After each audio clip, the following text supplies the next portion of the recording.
आता है और धीरे धीरे गायब हो जाता है। ये जादुई पेड़ की पहली परीक्षा थी। पहाड़ी की चढ़ाई, बहुत मुश्किल रास्ता, पत्थर फिसल रहे हैं। अचानक मोटू का पैर फिसलता है और वो नीचे गिरने लगता है। बचाओ, मैं गिर रहा हूँ। डरकर अपने आप को बचाते हुए मैं मैं मुझसे नहीं होगा। मोटू बहुत भारी है। चिंटू तुरंत मोटू का हाथ पकड़ता है। चिंटू छोटा है और मोटू बहुत भारी। चिंटू पूरी ताकत लगाता है। मोटू, हाथ मत छोड़ना, मैं तुम्हें ऊपर खींचूंगा। चिंटू, तू छोड़ दे, तू भी गिर जाएगा मेरे साथ। मैं अपने दोस्त को कभी नहीं छोड़ूंगा। चिंटू पूरी हिम्मत से मोटू को ऊपर खींचता है। दोनों हांफते हुए जमीन पर गिरते हैं। चिंटू, तूने मेरी जान बचाई। तू इतना छोटा है फिर भी मुझे माफ कर दोस्त। मैं हमेशा आलस करता रहा और तुझ पर बोझ बना रहा। अरे पगले, दोस्ती में कोई बड़ा छोटा नहीं होता। चल उठ, अभी और चढ़ाई बाकी है। गिल्लू अलग खड़ी है। उसके चेहरे पर शर्मिंदगी दिखती है, लेकिन वो कुछ बोलती नहीं।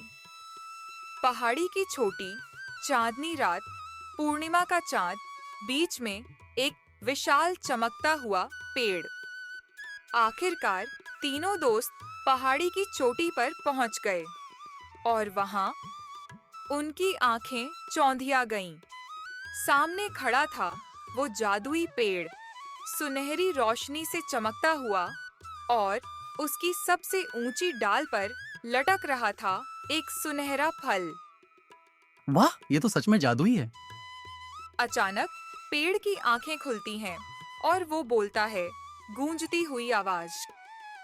रुको, मैं जानता हूं तुम क्यों आए हो। मेरा सुनहरा फल पाना चाहते हो, लेकिन पहले बताओ तुम यहाँ तक कैसे पहुंचे। मैं बताती हूँ। मैंने सबसे पहले रास्ता ढूंढा। मैंने सबकी मदद की। मैंने ही सबको यहाँ तक लाया। झूठ। मैं सब देख रहा था। वो बूढ़ा कछुआ मेरा ही अंश था। मुझे पता है किसने क्या किया। गिल्लू शर्मिंदगी से सिर झुका लेती है। चिंटू खरगोश, आगे आओ। जी। तुमने रास्ते में अपना खाना बूढ़े कछुए को दे दिया। तुमने खुद भूखे रहकर दोस्तों का ख्याल रखा। तुमने अपनी जान जोखिम में डालकर मोटू को बचाया। और सबसे बड़ी बात, तुम्हारी इच्छा भी खुद के लिए नहीं, सबके लिए है। तुम सच्चे दिल के हो। पेड़ से सुनहरा फल टूटकर धीरे धीरे हवा में तैरता हुआ चिंटू के हाथों में आता है। सुनहरी रोशनी चारों तरफ फैलती है। ये फल तुम्हारा है चिंटू, अपनी इच्छा बताओ। मोटू और गिल्लू पीछे खड़े हैं। दोनों की आंखों में आंसू हैं। गिल्लू, चिंटू ने फल कमाया है। हम दोनों इसके लायक नहीं थे। हाँ मोटू, मुझे अपनी चालाकी पर बहुत शर्म आ रही है। चिंटू मुड़कर अपने दोनों दोस्तों को देखता है, फिर मुस्कुराता है। जादुई पेड़ जी, मेरी इच्छा है कि हमारा जंगल हमेशा हरा भरा रहे, किसी जानवर को कभी भूखा न सोना पड़े और मेरे दोस्तों को अपनी गलतियां सुधारने का एक मौका मिले। सुनहरा फल हवा में उड़ता है और हजारों छोटी छोटी रोशनियों में बदलकर पूरे जंगल में फैल जाता है। सैकड़ों साल में ऐसा इंसान, मतलब ऐसा जानवर पहली बार आया है जिसने खुद के लिए कुछ नहीं मांगा। तुम्हारी इच्छा पूरी हुई चिंटू। अगली सुबह जंगल और भी ज्यादा हरा भरा है। फूल खिले हैं, फलों से पेड़ लदे हैं। उस रात के बाद सब कुछ बदल गया। जंगल पहले से और भी ज्यादा खूबसूरत हो गया, लेकिन सबसे बड़ा बदलाव आया मोटू और गिल्लू में। मोटू सुबह जल्दी उठकर जंगल में पेड़ लगा रहा है।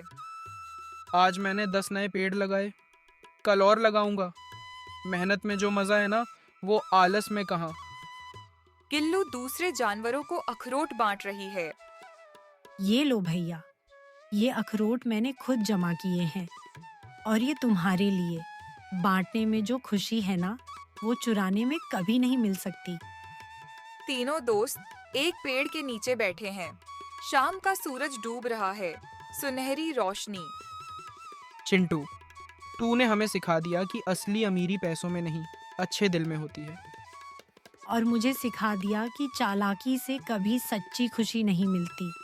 मेहनत और ईमानदारी से जो मिलता है, उसकी खुशी अलग होती है। दोस्तों, मैंने कुछ नहीं सिखाया, तुमने खुद सीखा। और मुझे तो जादुई पेड़ से भी बड़ा खजाना पहले से मिला हुआ है। और इस तरह तीनों दोस्तों ने जीवन का सबसे बड़ा सबक सीखा। मेहनत का कोई शॉर्टकट नहीं होता। आलस और चालाकी से कभी सच्ची खुशी नहीं मिलती। दूसरों की मदद करना सबसे बड़ा पुण्य है। जो दूसरों के लिए जीता है, खुशियाँ उसे खुद ढूंढकर आती हैं। सच्ची दोस्ती वो है जो तुम्हें बेहतर इंसान बनाए। और सच्ची दौलत अच्छे दिल और अच्छे रिश्तों में होती है। तो बच्चों, आप भी चिंटू की तरह बनो, मेहनती, दयालु और निस्वार्थ। याद रखो, अच्छे कर्म कभी बेकार नहीं जाते।